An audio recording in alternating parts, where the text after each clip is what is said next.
वक्फ amendment bill JPC committee बनाई थी, जिसमें हमारी पार्टी ने पहले ही कहा था कि सरकार की नीयत और नीति दोनों ही सही नहीं है।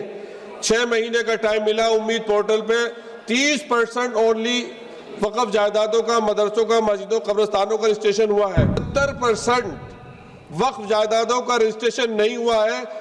ऐसा लगता है कि आर्टिकल 25 और 26 को खत्म कर दिया गया है और मुसलमानों की जिंदगी हमारे प्यारे वतन में ही तंग कर दी गई है।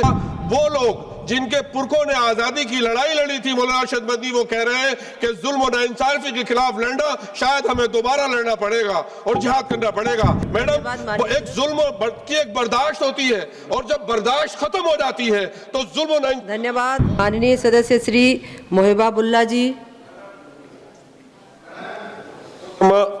स्पीकर साहिबा, मैं आपके तवज्जुह से एक बहुत ही अहम मुद्दे की तरफ आपकी तवज्जो दिलाना चाहता हूँ।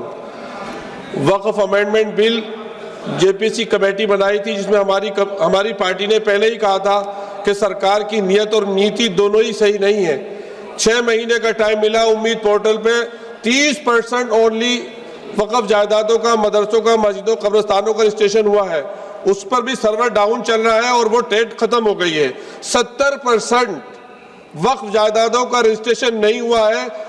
ऐसा लगता है कि आर्टिकल 25 और 26 को खत्म कर दिया गया है और मुसलमानों की जिंदगी हमारे प्यारे वतन में ही तंग कर दी गई है, जिसकी वजह से माननीय स्पीकर साहिबा, वो लोग जिनके पुरखों ने आजादी की लड़ाई लड़ी थी, मौलाना अरशद मदनी, वो कह रहे हैं कि जुल्म और नाइंसाफी के खिलाफ लड़ना, शायद हमें दोबारा लड़ना पड़ेगा और जिहाद करना पड़ेगा। आखिर कब तक मुसलमानों को इस तरह से दबाया जाता रहेगा मुल्क में? मैडम, एक जुल्म की एक बर्दाश्त होती है और जब बर्दाश्त खत्म हो जाती है तो जुल्म। धन्यवाद। माननीय